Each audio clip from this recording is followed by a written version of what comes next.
Je vais mettre comme ça. Oh là, tu me domines. Hein? Tu me domines. Ah bon? Pourquoi? Je trotte? Oh, c'est pas grave. S'en fiche. Pourquoi que tu veux que je te mette, que je me mette comment? Donc, je vais me mette des annuaires téléphoniques. C'est comme vos petits-enfants.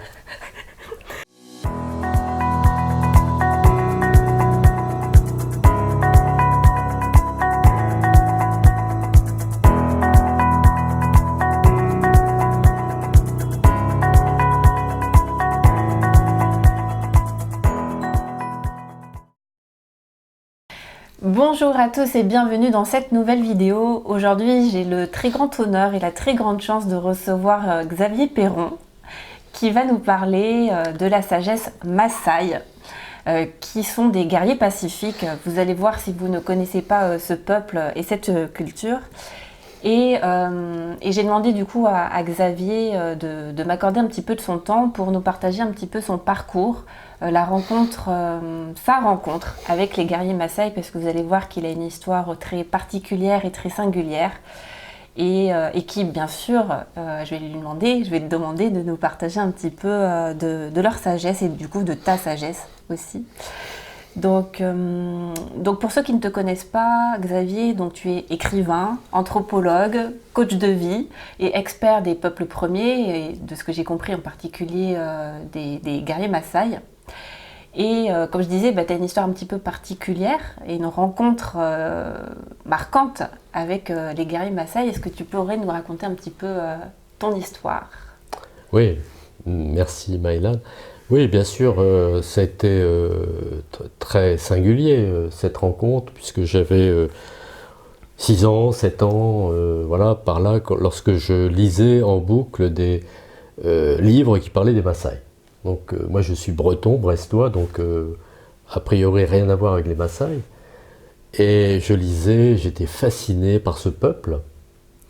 Je lisais Joseph Kessel, Le Lion, que tout le monde connaît évidemment, Ernest Hemingway, Karen Blixen, Out of Africa. On a vu tous le film de Sidney Pollack, Out of Africa. Vraiment fasciné. Et comment tu expliques cette fascination déjà à l'âge de... Parce que j'avais fait un rêve en fait. Ah, voilà. J'avais fait un rêve et c'était un homme noir drapé de rouge. Avec qui on volait, et il me mettait dans une ronde d'enfants autour d'un rocher de forme sphérique, comme une planète, hein, posée sur une plage. Et autour de ce rocher, il y avait donc des enfants, et je me pose parmi ces enfants, donc on se tient par la main, et on regarde ce rocher, cette boule. Voilà, c'est tout. Et tu avais quel âge? Et j'avais, à l'adolescence, entre 8 ans et 12 ans, j'ai fait ce rêve plusieurs fois. Waouh, d'accord. Mais je ne savais pas que c'était les Maasai encore, du tout. Donc tu as eu un appel, vraiment, clairement. Voilà, très tôt. voilà, tout à fait, je pense que c'est ça, à ce point-là, je pense que c'est ça. Et puis, des tas de synchronicités vont venir, Comme encore quoi? des signes sur mon autoroute, on peut dire, hein, une véritable autoroute. Par exemple, une de mes sœurs, qui est ma marraine, va épouser un homme qui travaille au Kenya, à Mombasa, donc elle va habiter là-bas. Et elle va m'envoyer un billet d'avion lorsque je vais avoir mon bac. Je ne savais pas trop quoi faire, voilà, à l'université. Et je vais aller là-bas. Et je vais passer tout un été avec eux, et on va faire tout le tour de l'Afrique de l'Est. Et bien évidemment, on va traverser le pays Maasai. Et bon, j'ai vu plein d'autres ethnies. Mais le peuple qui m'a complètement, dont tu es tombé amoureux.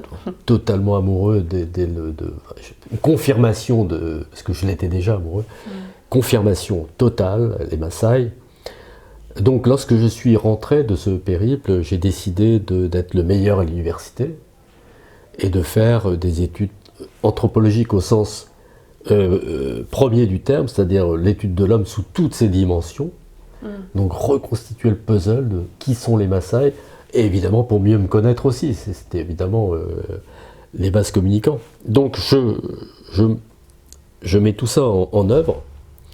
Je fais donc des études de droit, beaucoup de droit, sciences politiques, ethnologie, l'INALCO, l'école des langues orientales, l'Institut national des langues orientales pour les langues africaines. J'apprendrai le swahili, mais pas le maasai, malheureusement. Le maasai, ce sera pour plus tard. Et puis, après le DEA, je vais passer une année en Angleterre, à Cambridge, pour dépouiller les archives coloniales, parce que le Kenya est une ancienne colonie anglaise.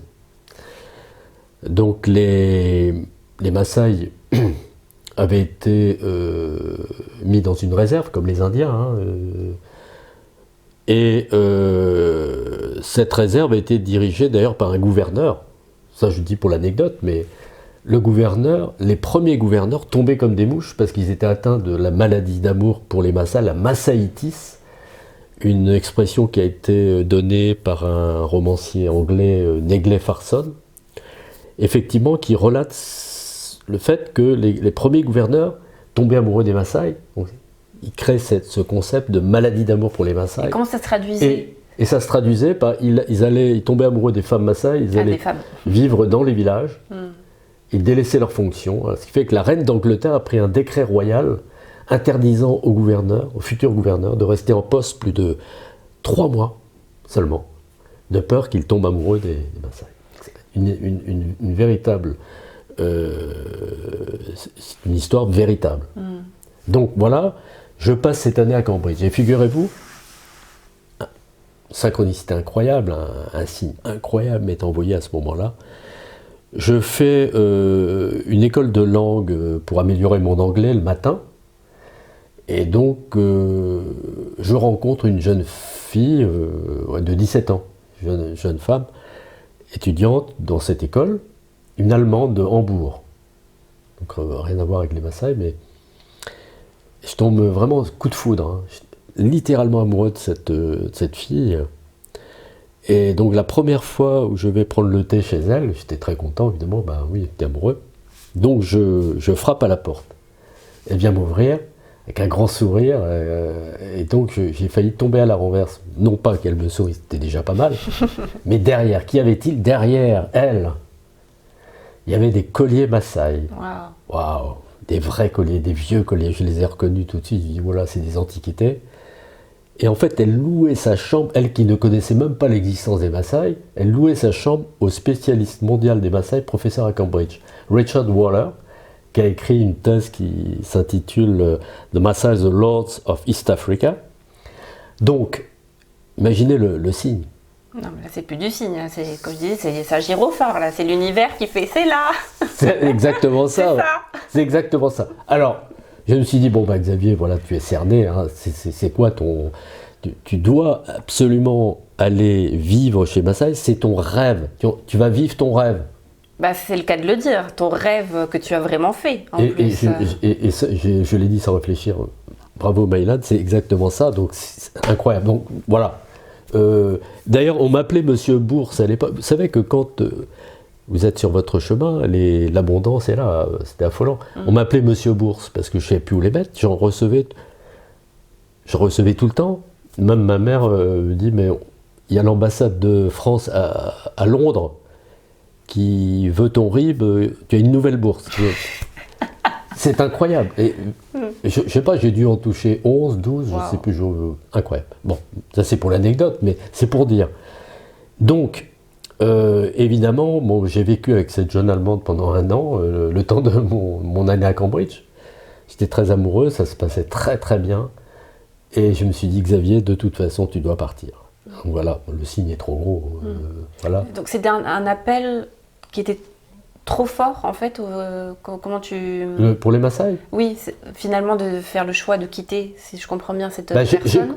J'ai compris à travers ce signe, voilà, comment j'expliquais ce signe. Je me dis, oui, on t'envoie ce signe pour t'encourager. Tu as le grain de sable, c'est de tomber amoureux, finalement. Juste avant de partir, c'est la tentation. C'est pour te tester, en fait. C'est pour me tester, c'est tester ma foi. La foi dans le divin qui est en moi, et divin, qu'est-ce qu'il a choisi? Mon destin, c'est d'aller vivre chez les Maasai. Parce que les signes se sont accumulés. Donc si j'abandonne là pour, en plus, une jeune fille donc, qui va rentrer à l'université, qui est au début de sa vie. Qu'est-ce que l'amour? Non, pour moi, j'ai vite senti que même si ça se passait très bien entre nous, eh bien voilà, c'était... Ton destin t'appelait ailleurs. Mon destin m'appelait ailleurs. Et je me disais, et ça vraiment je me le suis dit, si l'amour est le plus fort entre nous, ben ça survivra. Sauf que je suis resté 3 ans chez les Maasai, je devais rester 1 année, je suis resté 3 ans. Alors justement, est-ce que tu peux raconter ta première rencontre avec ce peuple? Oui, bien sûr, je ne vais pas m'étendre parce que c'est dans les livres, parce que je dois aller à l'essentiel, là, dans cette interview, je crois, hein, pour donner la puissance de la sagesse Maasai, mais moi, ce que j'ai perçu là-bas, c'est que j'ai été accueilli, comme si on m'attendait. J'ai été adopté dans une famille, chez papa et mamai, des frères adoptifs dont un était porte-parole de très grande renommée d'une classe d'âge. Ils m'attendaient, quoi. Ils m'attendaient. Tout s'est très très bien passé. J'allais à Mobilette, vous imaginez. Quand tu le dis, ils t'attendaient, est-ce que c'est parce que c'est leur façon de recevoir un étranger ou c'est parce qu'ils t'attendaient toi? Non, oui, enfin, moi j'interprète après, oui, qu'ils m'attendaient, oui, forcément, puisque... Donc il y a ton rêve d'enfant. C'est un mélange de tout ça. Après, ils ne vont pas me dire, oui, nous t'attendions, Xabio. En tout cas, j'ai interprété ça comme ça. J'ai été accueilli, mais j'ai été testé aussi, voilà, pendant 1 année, pour savoir, ils me donnaient des informations qui étaient fausses, pour voir quel était mon engagement là-dedans. Voilà, si j'étais juste de passage, etc. Donc, ils m'ont beaucoup testé. Avant de t'initier, d'une certaine façon? Faisait partie de l'initiation. Ça faisait partie de l'initiation. Le test. Bien sûr. Et donc, voilà. Je ne veux pas rentrer dans les détails, parce que, ça serait trop long. Mais j'y étais allé avec tout mon cœur, toute mon âme. Et ça, ils me l'ont rendu au centuple, puisque au cours de ces 3 années, ils vont s'ouvrir à moi de façon que je puisse comprendre quel sens ils donnent à leur vie, eux. Comment ils envisagent la vie, c'est quoi leur philosophie globale. Alors, on peut parler de spiritualité si on veut, mais c'est une spiritualité en mouvement, puisque eux, je vais l'expliquer après, ils s'adaptent, leur réalité change de couleur à chaque instant. Ils s'adaptent au mouvement de la vie. Et donc ils font une confiance, ils ont une foi absolue en Enkai, qui est la déesse, qui est le ciel, qui est un immense utérus sacré, je vais y venir, mais ils font une confiance absolue qu'il y a une énergie supérieure qui régit tout. Et une énergie féminine. Et en plus une énergie féminine, mais en fait c'est une 3e catégorie. Je vais y venir après, mais je vais terminer là cette présentation de comment tout ça s'est opéré pour moi. Chez les Maasai, 3 années, donc 3 années extraordinaires de grande liberté, totale liberté. Je vivais dans un environnement qui n'était pas encore clôturé, avec les animaux sauvages, avec des gens qui ont un cœur gros comme ça, une grande humilité, un partage permanent, un sourire constant. C'est-à-dire que c'est pas comme ça, non, c'est constant. Donc, au bout de ces 3 années, l'homme de mon rêve, que je découvrirai au bout d'1 an seulement, oui, voilà, il faudrait que je raconte tout ça, mais je l'ai rencontré lors d'une réunion qui était montée par les Maasai traditionnels pour demander des choses très importantes au ministre des Terres à l'époque, puisqu'il commençait à y avoir un racket foncier, parce qu'ils ont des terres, même s'ils ont été mis dans une réserve, ils ont encore des terres importantes, mais grâce à leurs activités purement pastorales, c'est un peuple de la vache, hein, c'est comme ça qu'ils s'appellent, eh bien, ils migrent ensemble avec la faune sauvage, c'est des grands écosystèmes intégrés. Donc c'est quand même des grands territoires. Et comme leurs activités font que la terre devient de plus en plus fertile et très riche, eh bien c'est comme des jardins d'Éden avec tous les animaux sauvages. Effectivement, voilà, c'est la convoitise, pour tout le monde se sert. Hein. Donc ça a commencé, et puis c'est à cette occasion, d'une de ces réunions avec le ministre, que je l'ai rencontré. Je l'ai reconnu tout de suite. Donc Kenny Matampache, oui. Et donc tu savais que c'était l'homme de tes rêves oui, voilà. quand tu Je l'ai perçu comme ça, et voilà. Et lui, sans le formuler, mais il a toujours voilà, accueilli, il m'a accueilli effectivement comme l'homme de mon rêve, quoi. C'était une évidence, comme si je l'avais connu dans une autre vie aussi. Voilà, c'est toujours ce déjà-vu qui est là immédiatement. Un frère d'âme, en fait. Frère d'âme, complètement. Et d'ailleurs, la spiritualité Maasai, Maasai vient de Ilmao, qui veut dire les jumeaux. Donc c'est l'observation que toute chose constitue des paires d'éléments complémentaires et non pas antagonistes. Vous voyez ? Et donc, on a tous un ami en particulier, enfin plusieurs, mais un ami, un jumeau. Et toi, c'était Kenny. Ça peut être dans l'amour, ça peut être dans l'amitié, ça peut être, voilà, qui est Kenny. Mais il peut y en avoir plusieurs. Et puis on a un double intérieur qui est notre être réel.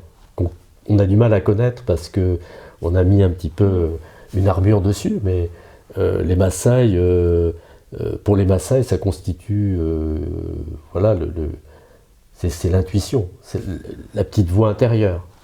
Et donc, les Maasai ont développé énormément cela.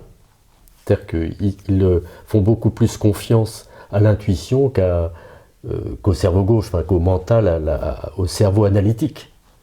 Ça, ils savent que le danger vient de là. On serait véritablement des monstres pour eux, si on ne faisait confiance qu'au cerveau analytique. Ça, c'est très, très, très important chez eux. Donc c'est l'intuition. Alors pour revenir à Kenny, c'est un petit peu décousu peut-être parce qu'il y a tellement de choses à dire. Donc Kenny, en fait, il me dit dans son village, Indupa, le village des cisales sauvages, c'est des cercles entourés d'épineux, parce qu'il y a les prédateurs, évidemment, les lions, les léopards.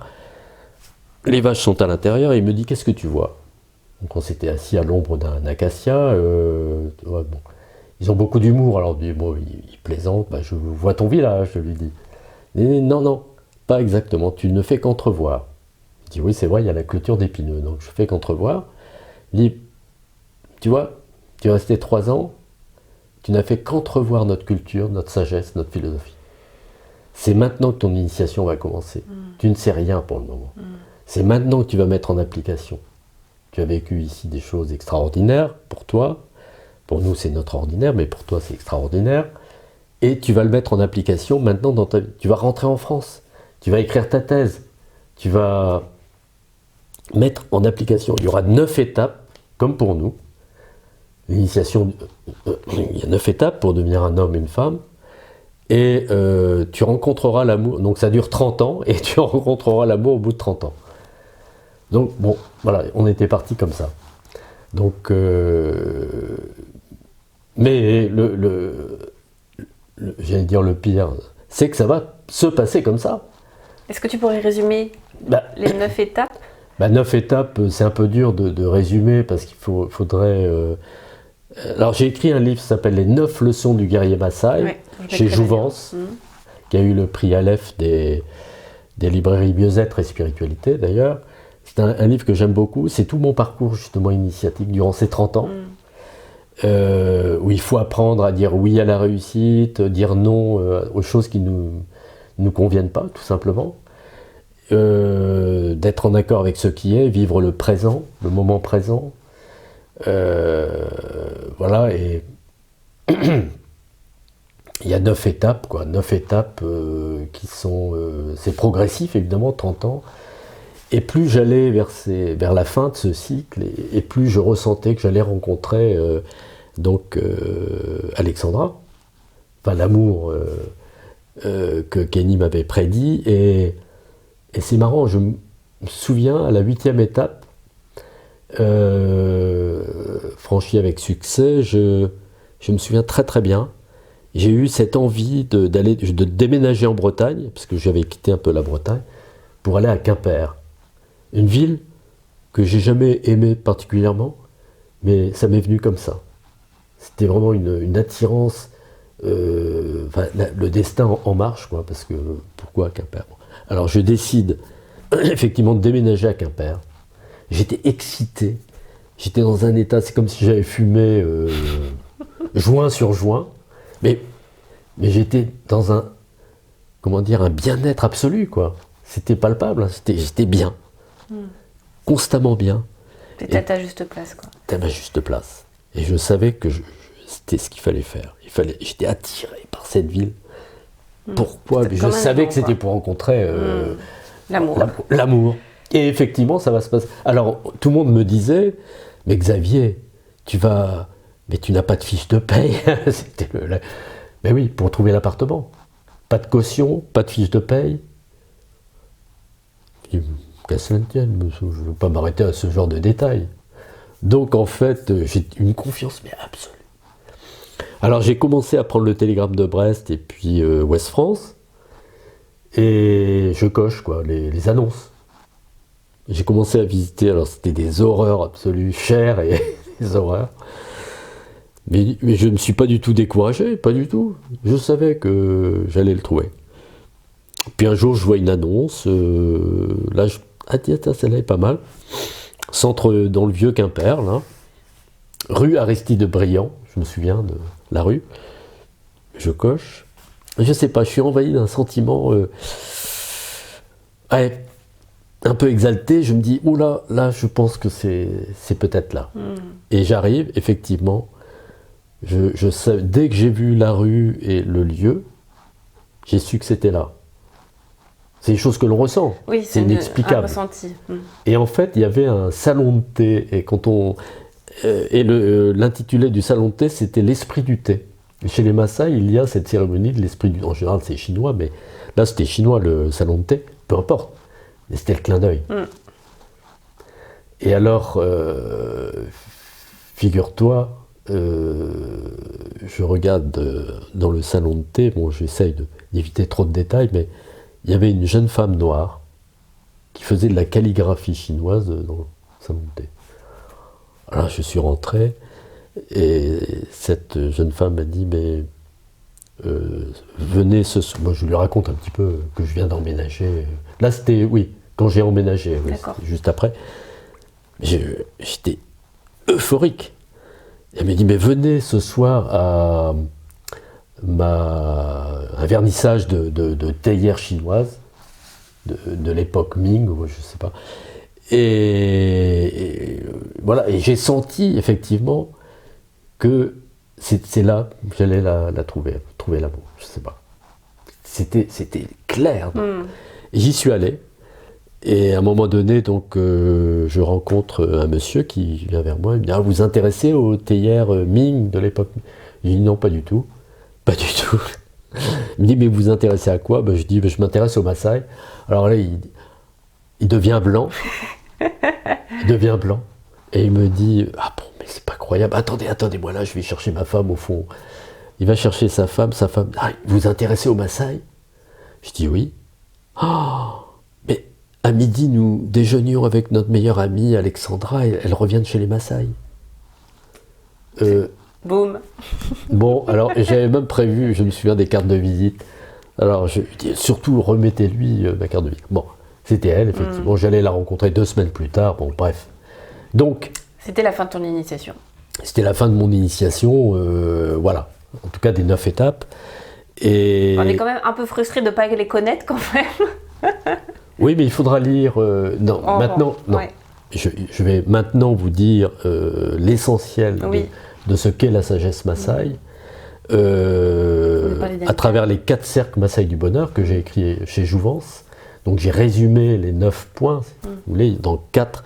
Parce que pour les Maasai, il faut refermer son cercle pour pouvoir être en harmonie déjà, soi-même, et pouvoir aussi donner tout l'amour que l'on a à l'autre, ou aux autres en général. Être complet, enfin moi je comprends ça, être complet soi-même. Complet. Voilà, et pour donner cette unité à l'autre, justement, ce bonheur. Et pas chercher sa moitié, comme on a tendance à dire. Exactement, parce que les Maasai disent « je t'aime pas plus que je ne m'aime moi-même ». Ça c'est, ouais. C'est un proverbe, et évidemment très significatif. Alors tout d'abord, en fait, les Maasai n'ont pas de religion, comment dire, dogmatique, conceptuelle, etc. Ils ont une spiritualité très concrète, une sagesse très concrète, avec justement 4 cercles, on va dire. Mais auparavant, j'aimerais dire que le ciel pour les Maasai, c'est un immense utérus sacré. Donc c'est Enkai, la déesse, à laquelle on reste relié par un cordon ombilical qu'on appelle Osotwa, que les Maasai appellent Osotwa, et qui nourrit les battements de notre âme, et qui nous nourrit, évidemment, c'est symbolique, mais qui nourrit notre être profond. Voilà, c'est pour ça que les Maasai font confiance absolue en Enkai, c'est-à-dire aussi le féminin sacré, puisqu'on a tous une part de masculin et de féminin, et quand on arrive à les accueillir tous les deux, on accède à une 3e catégorie, mais qui encore ressort du monde sacré de la femme, c'est le féminin sacré, c'est-à-dire l'unité totale, et à la fois de fragilité et de force. C'est toujours la paire, quoi, de faire qu'on est un être complet, comme tu l'as dit. Donc 4 cercles. Alors le premier cercle, qui est très important, c'est de Aingolu Enkito, c'est de rechercher constamment le bon ordre. C'est-à-dire le bon ordre en soi. Se connecter à Enkai. C'est-à-dire que tous les matins, tous les soirs, même dans la journée, faire des respirations vibratoires, mêler le son Ai au souffle. Donc faire des respirations qui deviennent des mantras, c'est vraiment très efficace. Faire silence plusieurs fois par jour pour accéder à cette part d'inconnu en nous, qui est interreliée à tout ce qui existe. Évidemment, c'est là l'ouverture des portes. Dans le silence, de trouver les réponses dans le silence. Comment ? Trouver les réponses dans le silence. Ah oui, c'est intérieur. très important. Très important. Aller là où il y a les arbres. Et en particulier vers 17h, comme font les Maasai, se mettre à l'ombre des arbres au moment où il n'y a plus de soleil. Pourquoi ? Parce qu'ils savent cette loi que c'est là où on peut se ressourcer vraiment, parce que les rayons du soleil se sont transformés en énergie cosmique qui se redépose sur les arbres. À 17h, peu importe où on est dans le monde ? Oui, entre 17 et 18. C'est bon à savoir. Ah oui, moi je le fais, même 5 minutes, ça suffit. Donc c'est très important. Aingolu Enkito, c'est donc, comment dire, oui, c'est d'être dans cet accueil féminin sacré, mais c'est de savoir que le plus important, c'est ce que notre cœur nous dicte, c'est-à-dire la tendresse, la douceur. Justement, c'est pour ça, ils auraient pu dire le masculin, non. Le féminin, c'est donc cette alliance de toutes ces qualités, à la fois de fragilité, de douceur et de force aussi, c'est-à-dire d'être sûr de qui l'on est, d'être sûr d'être sur son chemin. C'est une force tranquille, en fait. Oui, c'est ça, force tranquille. Avoir le regard clair, donc fenêtre de l'âme, et une démarche alerte. C'est à ça qu'on se reconnaît Maasai, démarche alerte, parce qu'on est heureux d'être libre et de montrer cette liberté à l'autre. Et de reconnaître la liberté de l'autre aussi. Je pense à la confiance en soi, mais une confiance ancrée en fait en soi, dans la démarche alerte. C'est ça. Et à la fois, donc ils disent aussi, on est des arbres qui marchent, donc très profondément racinés, et avec évidemment le houppier, les branches vers le ciel. Donc c'est la reliance totale. C'est marrant parce que... Oui. Non, c'est marrant parce que les Maasai, plus ils avancent en âge, plus ils se féminisent. C'est-à-dire qu'au lieu de les appeler grand-père, on va les appeler grand-mère. Même les hommes. Oui, ils se déguisent en femmes dans certaines cérémonies. Non pas pour devenir femme, c'est pas ça, mais pour reconnaître l'importance justement du divin et l'importance de cette reconnaissance de la fragilité de la vie, du mouvement de la vie, que rien ne dure, justement qu'on prend soin des périodes de transition, on a quitté le passé, on n'est pas encore dans le futur, on est entre deux. Le présent, l'autre-deux, c'est et le présent. On est dans le présent qui est fondamental, donc en accord avec ce qui est, c'est exactement ce qu'ils disent, mais tout ça est très concret. Et quand on est accueilli par les Maasai, on est caressé, on nous caresse, comme ça. C'est pas... Voilà. Et les hommes, on les appelle Entoros, c'est la plus grande qualité, c'est-à-dire quelqu'un de féminin. Entoros, c'est la reconnaissance suprême. Ici, on dirait quelqu'un d'efféminé. Bon, c'est vu comme une faiblesse. C'est vu comme une faiblesse. Alors que là-bas, c'est vu comme une force. Et oui. Voilà. Et moi, j'ai toujours été éduqué à ouvrir les portes aux dames, à ceci, cela. Enfin, vous voyez ce que je veux dire. Moi, je trouve ça bien. Je le fais toujours. Hein. Okay. Voilà. Bon. Donc alors, ça, c'est le premier cercle. Deuxième cercle, Enshipai, c'est le cercle de la joie. C'est-à-dire que pour les Maasai, il est impératif d'être joyeux. Mais c'est même pas un impératif, c'est le résultat pour eux d'une démarche par rapport à comment on considère l'autre. C'est-à-dire que l'autre, pour les Maasai, c'est un trésor, parce que c'est le prolongement de soi-même, une autre version de soi-même. Voilà. On est intimement liés, c'est-à-dire qu'on n'est jamais seul, on est toujours avec les autres. La vie, c'est ça. C'est-à-dire qu'on n'est pas séparés. Donc, on est avec l'autre, avec l'environnement, bien sûr, les arbres, avec la nature, avec tous les êtres vivants. Et donc, le fait, on est joyeux parce que on vit avec les autres, avec cette diversité. Et donc, dans l'accueil. Et c'est ça, la joie qui amène encore plus de joie, encore plus de gratitude.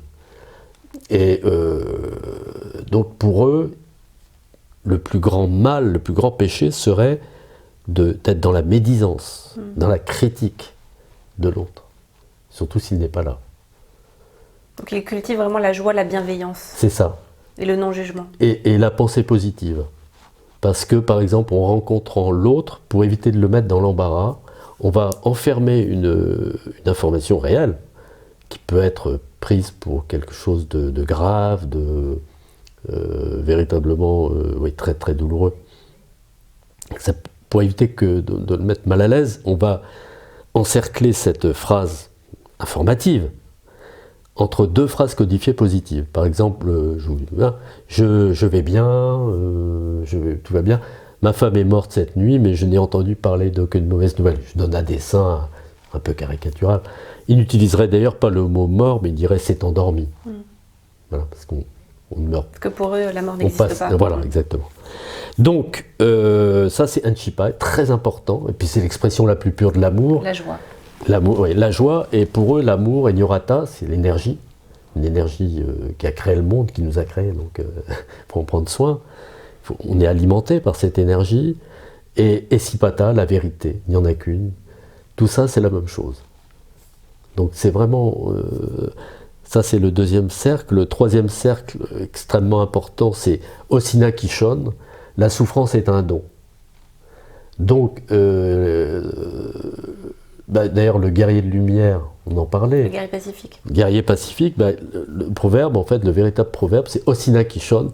Tena il moran ninta amini. Ça veut dire, la souffrance est un don. Si le moral, le guerrier de lumière, en est la cause, fais-en ton père. C'est dire l'importance de ne pas négliger le fait qu'il n'y a pas de bien-être sans difficulté, sans souffrance. C'est initiatique.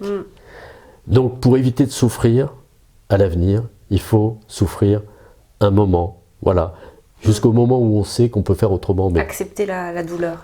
Accepter la douleur, accepter la souffrance. Et du coup, il n'y a plus de souffrance. C'est donc encore une fois la résistance au changement qui crée la souffrance. Comme nous, en Occident, on n'est pas initié à cela. Donc, voilà, très important. Et ce que j'aime chez les Maasai, c'est ça, c'est ces choses très concrètes et profondes. Et des grandes lois qu'on retrouve qui sont totalement universelles. C'est ce que j'ai aimé, moi, c'est ce qui m'a plu, et pas dogmatique, quoi, et pas conceptuel. Donc là, voilà, c'est à vivre. Et c'est effectivement aux enfants, les Maasai, on leur apprend à faire la navette entre les deux éléments de la paire, pas de bien-être sans difficulté. Donc là, troisième cercle, on leur apprend, voilà, à accepter, accueillir l'autre élément de la paire. Nous, on est donc c'est la dualité inséparable, mais nous, on est dans la dualité en Occident parce qu'on n'accepte pas un élément qui ne nous convient pas. Mais il se trouve que si on n'accepte pas, ça veut dire qu'on n'accepte pas la vie. Et donc, du coup, ça nous revient jusqu'à ce qu'on comprenne. Mais vaut mieux éviter. Donc, le plus vite on est conscient de cela, et mieux c'est. Donc, moi, c'est ce que j'ai essayé de mettre en place dans ma propre vie. parce que ça m'arrive tout le temps, évidemment, des difficultés. Grain de sable, d'ailleurs, je signale qu'on avait un philosophe occidental, grec, Épicure, qui a été galvaudé comme beaucoup de gens, évidemment, épicurien, ça n'a rien à voir, mais Épicure disait une chose très très juste, le véritable bonheur, le bonheur le plus fort, c'est celui qui accepte le grain de sable, le désagréable, le triste, enfin, voilà, l'acceptation, à côté de la beauté du monde, il y a aussi l'autre versant. Ça va ensemble, hein, c'est deux facettes de la même médaille, ça fait partie de la vie, on ne peut pas vivre, on ne peut pas croire que la vie, et espérer que la vie ce soit uniquement printemps-été. La vie est faite de cycles. C'est cycles, ça revient tout le temps, c'est l'éternel retour. Ouais. Et donc quand on comprend ça, tout va bien. En fait. Tout va bien. Et je sais on peut suivre le flot de la vie finalement. Oui. Et arrêter d'y résister, quoi. Oui, c'est ça. Et c'est pour ça, d'ailleurs, je vous invite à... Moi, je suis un breton maritime, donc j'adore la mer. Et dès que je vais au bord de la mer, sur une plage, par exemple, rien que d'entendre le bruit des vagues qui se fracassent, c'est le bruit. Voilà. Et puis, ensuite, le reflux, le silence qui s'installe. C'est magnifique. C'est la vie. Pour moi, c'est vraiment un résumé. Et là, c'est une façon aussi très très concrète de se ressourcer. Bon. Donc le troisième cercle, c'est l'acceptation des souffrances, des difficultés et des épreuves. Voilà, ça c'est quelque chose que les gens ont du mal à comprendre. Mais parce que effectivement, on n'est pas venu sur Terre pour souffrir, on est venu sur Terre pour être heureux. Mais il ne tient qu'à nous, parce que nous avons le libre arbitre. Et je vous dis simplement, quand j'ai découvert cela, que c'était initiatique, il fallait passer par cette compréhension, cet accueil de l'autre élément de la paire, tout va bien. Et on peut faire autrement, bien sûr. En acceptant ça, on sait que tout va se dissoudre, enfin, l'élément, la résistance va disparaître, et donc on va réussir à être joyeux, et voilà. Et le quatrième cercle, évidemment, une fois qu'on a travaillé les trois premiers cercles, le quatrième n'est rien d'autre que le point central, votre point central, de couleur bleue. Oui, les cercles ont une couleur, le premier rouge, le deuxième vert, le troisième jaune. Bon. Et donc le quatrième bleu. Le bleu, c'est la couleur de l'accomplissement, la couleur de la spiritualité, la couleur d'Ankai, évidemment. Et donc, le quatrième cercle, votre point central, ça correspond à votre cœur. Et vous avez trouvé, je dirais, un sens à votre vie, c'est-à-dire quoi faire. Vous êtes venu sur Terre pour faire, voilà, là vous l'avez trouvé. C'est des cercles qui sont concentriques. Donc le bleu, il est à l'intérieur. À l'intérieur. Ça veut dire que les trois cercles ont permis de trouver votre jardin intérieur. Notre centre. Votre centre et aussi votre jardin intérieur, puisque là, comme la nature, ne cesse jamais de croître. Donc, mais vous avez trouvé un centre, votre chemin, votre destin, voilà, un éclairage, et vous allez pouvoir mobiliser votre énergie. Plutôt que d'être dispersé dans la société de consommation dans laquelle on est, où on est dispersé en tous les sens. Panem et circenses, disait Jules César. Donc, pour mieux disperser les gens, il avait compris cette loi. Parce qu'en biologie, pour qu'un être soit vivant, un être soit vivant, il faut qu'il ait un point central qui agrège tous les éléments qui le composent. Et donc, nous sommes des êtres vivants. Il faut que nous ayons un point central. Là, on va pouvoir mobiliser son énergie. Non pas être velléitaire, complètement. Comme lorsque j'ai étudié, je voulais être le meilleur à l'université, avoir des bourses pour aller vivre chez les Maasai. C'était ça. Et c'est ça, on peut tout avoir à partir du moment où on découvre, voilà, quel est son chemin. Et donc là, comme tu dis, le fait de trouver son centre, c'est ça qui va nous permettre ensuite d'être alignés, centrés, c'est ça, être centré finalement. Totalement, et puis l'énergie est là, du coup. Il ne peut rien t'arriver. Et tout ça en travaillant simultanément les trois autres cercles, évidemment. Et ne pas s'arrêter à les travailler. Et donc c'est ça, travailler sa foi, la cultiver. Il ne peut arriver que des bonnes choses. D'ailleurs, les Maasai, eux-mêmes, ils n'ont aucune assurance, ils n'ont rien, ils ont leurs vaches. des sécheresses qui reviennent de plus en plus fréquemment, ils perdent tout, on leur vole leur terre, et pourtant, ils ont le sourire. C'est quand même étonnant. Nous avons tout et nous sommes tristes. Enfin, je dis nous avons tout matériellement, nous sommes censés en tout cas, pour certains. Donc, je pense que là, il y a une leçon énorme à prendre des Maasai. Voilà, moi j'écris des livres, je suis devenu transmetteur de cela. Peron, ça veut dire le bâton de transmission, le bâton qui fait le feu, donc, et aussi le bâton de transmission des valeurs. Donc, je suis un petit peu cerné quand même. Et je suis le numéro 9 dans ma famille. Il faut 9 étapes, c'est le chiffre sacré des Maasai. Donc, moi je vous y invite. Alors, j'ai écrit, je dirais, un roman dernièrement qui s'appelle un proverbe Maasai, tu ne peux pas presser la déesse en lui donnant un coup de coude, chez Erol, il y a quelques mois. Et c'est l'histoire, je vous laisse découvrir, Ouais. mais c'est une très belle histoire où le héros va passer de l'ombre à la lumière. Un roman initiatique qui ressemble un petit peu au Guerrier Pacifique. Oui, c'est ça, c'est un peu dans la même veine. Ouais. Donc je vous laisse découvrir. C'est un livre très important à mon cœur parce que je m'adresse au cerveau émotionnel. Évidemment, c'est un roman et c'est ça qui m'a beaucoup intéressé. Et mettre au service justement d'une histoire, d'une fiction, les connaissances que j'ai accumulées dans mon quotidien, hein, pas intellectuellement uniquement, hein, évidemment, que j'ai mises en application.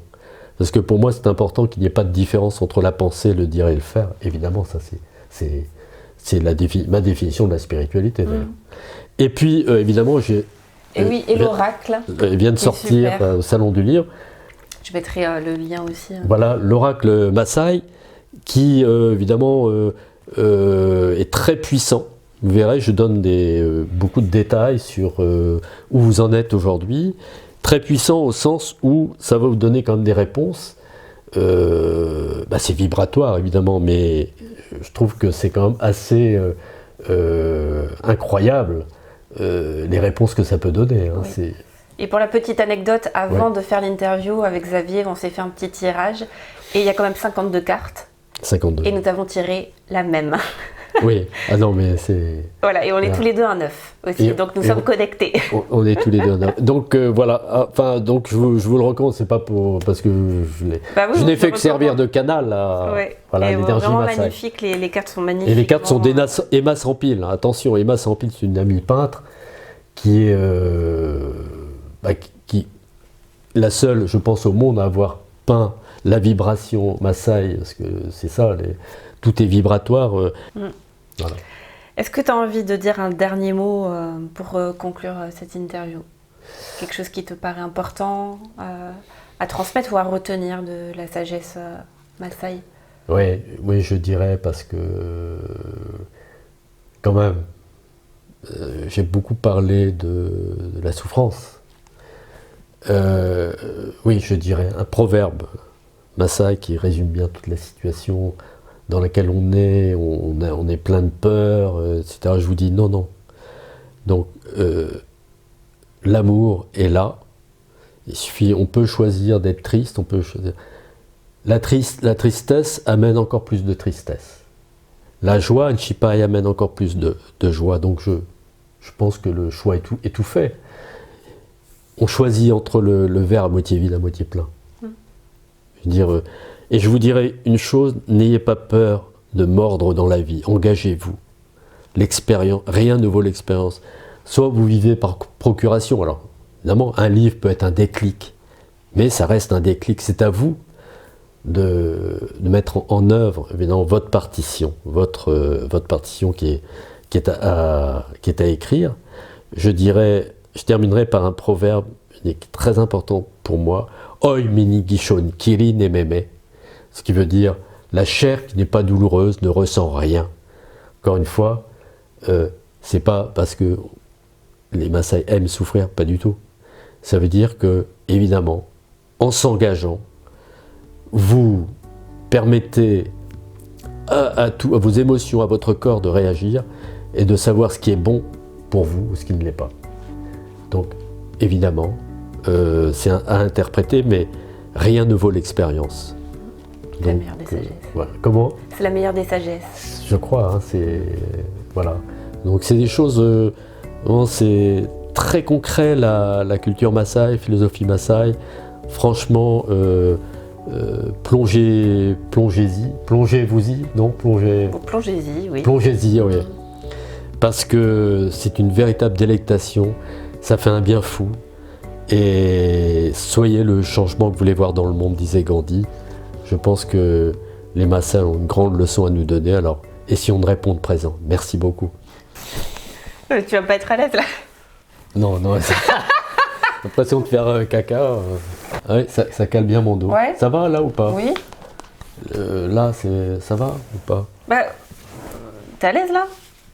Ah oui, mais là, par rapport Ou tu veux te mettre dans l'angle peut-être? Et face à moi et je cadre. Ouais, peut-être. Vas-y, essaye. Attends, je fais un essai. Hein.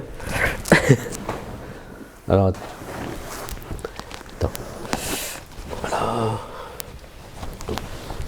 T'es bien? Oui. Ok. Ça te gêne que je sois plus haute? Non, là c'est bon. Non? Non. Ok. Et toi, ça te gêne? Bah non. Non. Et ça va gêner le spectateur? Non. Voilà. Bon, alors c'est pas Moi j'aime bien être supérieure aux autres, donc ça. Bah voilà, ça colle parfaitement. Et moi j'aime bien te dominer. Non, Eh ben voilà. non, pas vraiment.